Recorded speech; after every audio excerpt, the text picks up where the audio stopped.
and welcome back to the channel, and welcome to our third race recap coming from Pueblo and Honor Speedway. Um, this one didn't go so great, like I said in the end of last week's video, but yeah, let's just hop straight into our heat race. All right, so hopping straight into our heat race here. We were starting 5th today, so we were the inside of the 3rd row, and we don't get a very good start here. I was kind of taking it a little easy as well because there were a few cars that I haven't seen out here before racing this weekend. So I was just kind of trying to take it a little easier than I normally would. I'm going to try to duck down on the inside here a little bit, but nothing ends up coming out of it. Didn't want to send it too hard. That 2 car does come down and get a little bit of a wiggle, but he ends up keeping it straight, so we're all good. And then coming through here on lap 3, we are starting to go through the corner, and then an accident happens, and we get a part of it. We didn't get the worst of it, but we definitely got a part of it. It did smash our front right fender, scratch up the paint and everything, but I was good to continue. It was just a little appearance damage. But here on our restart, I was starting 3rd. It was single file. We get a really good restart, and we're almost going 3 wide into the corner here. I keep it pinned to the top of the outside of that 19 car, pretty much on his side. Get a really good run off the corner, but he just keeps it out in front. I'm going to try a little high, and I'm going to try to cut down for a little bit of a switchback move on him. We get a decent exit, but he kind of just blocks us there. So I go back up high to get as much momentum as I can going into the next corner. I keep it high, and I cut back down again, and he washes up a little bit. So not quite there, but we do have the move on the inside. We could have made that move there. Would have resulted in more damage on the car, so I backed out of it last second here. Gave him a little bit of a break. And then coming through here, he gets a bad corner overall. I get a bunch of speed, get down, and do that switchback on him while he washes all the way up into like pretty much the marbles up there. And I get by him without too much of an issue. At this point, I had cleared him, so it was kind of just running my race out front. And we did that for the rest of the race. Coming through here on our last lap, to skip forward a little bit, we just keep it clean, keep it without any real issues. The lines I was testing, the bottom seemed pretty strong, but so did the top. I thought a mixture of the two was kind of the best, like kind of entering higher, hitting the apex, and then leaving and just throwing myself up into that wall. But that is our 4th heat win in a row on the season. Alright, so overall it was a pretty good heat race for us. We ended up taking 1st place again, like I said, and that was our 4th in a row. So we were very successful in our heat races down here at Pueblo this year. But it seemed that there was more to that accident than what we had thought. It really didn't look too bad once we got in the pits and we were just banging it out a little bit, trying to get this sharp stuff away from the tire. But it did end up getting a lot worse, we found out while I got on track. We did have to jump start the car twice to even get it to the track, so that was a little bit weird. But it just so happened that our alternator belt, or our whole serpentine belt, fell off in that accident, or it made it loose and it wriggled itself loose and out of the engine. So I was dealing with that in our feature race. Like I said, our feature race did not go how we wanted it to, so let's just jump straight into that. Alright, so to start our feature, we were starting at the tail end of the pack because of the electrical issues we were having. But once I got on track, it seemed like the car was fine. It seemed like it was just acting up a little bit, which was kind of weird.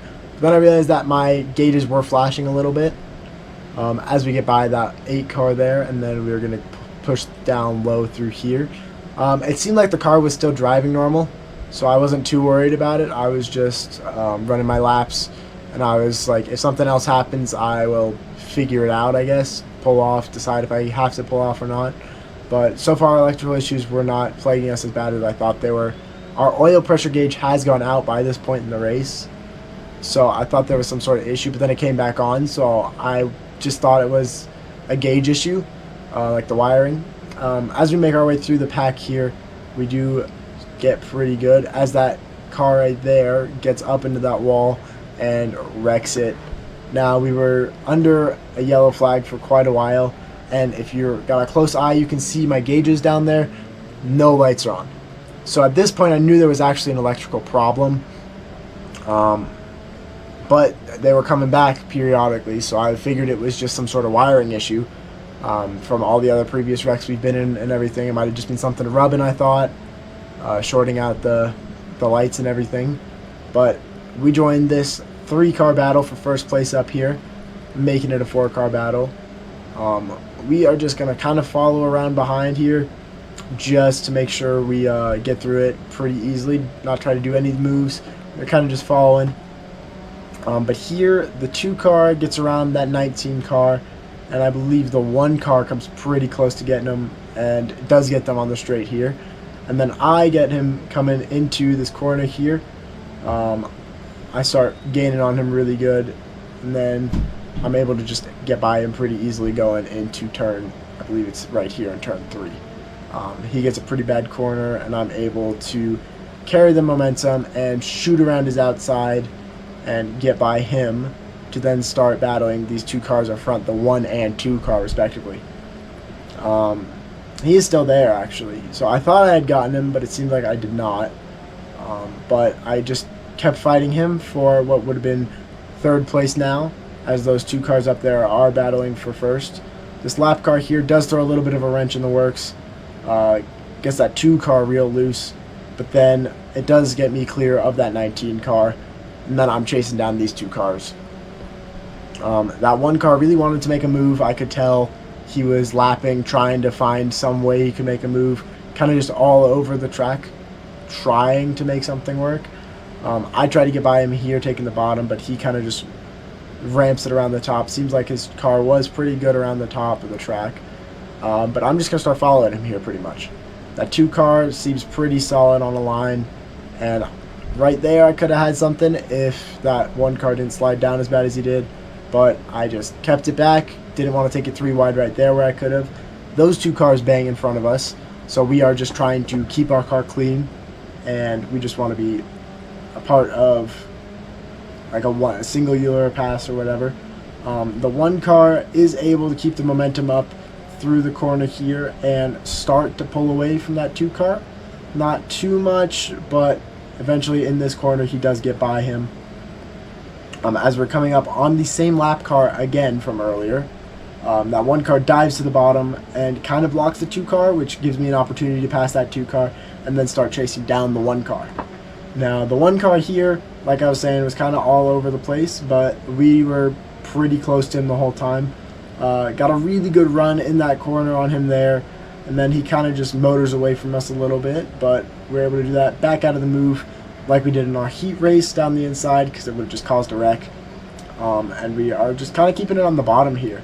It seemed like he was very committed to running wherever he wanted. Didn't really care if anybody was around him. So I just kind of kept my line. I didn't want to risk anything too bad, but I was catching him slowly but surely. Coming through 3 and 4, I get a really good run through, but he gets a really good exit, starts pulling away from me again, and then we're just lapping, you know, back and forth. I'm gaining a little bit, he's gaining a little bit, I'm gaining a lot of it, he's gaining a lot of it. There I gained a bunch and was coming around him. The lap car again, same car is there in front of this 1 car. He dives down to the bottom. I thought he was going to get a little more of a block so I could get by him, but it's alright. Almost touched the 1's bumper there, get a little loose and squirmy, but we're still right on him pretty much, still battling for that 1st spot. But coming through here, I get really close, and there's a lot of smoke you saw there. It didn't really seem like too much of an issue until it was an issue in the middle of the corner, and I get really loose and I'm just able to get the car up and out of the way to avoid the wreck. Now here is where it really started going downhill for us with our electrical problem. I have no real issues with it up to this point. I get a okay start, but I could feel a loss of power, and then going into 1 and 2, I put the pedal back down to the floor, nothing. Felt like the car just shut off. Right here, I get it back, and it's slow. That 2 car is able to get around me, and then I am just trying to make it around the track to pull off, pretty much is what I was thinking, because I did not want to do that. And then something awful happens, and we get hooked into the front stretch wall. Now, out of car footage I'm about to show here is coming from the Honor Speedway YouTube channel. Go check it out if you want to see the full races and the full nights from the actual promoters of the track. You can see me there behind the 2 car, and then that 19 car kind of just gets into us.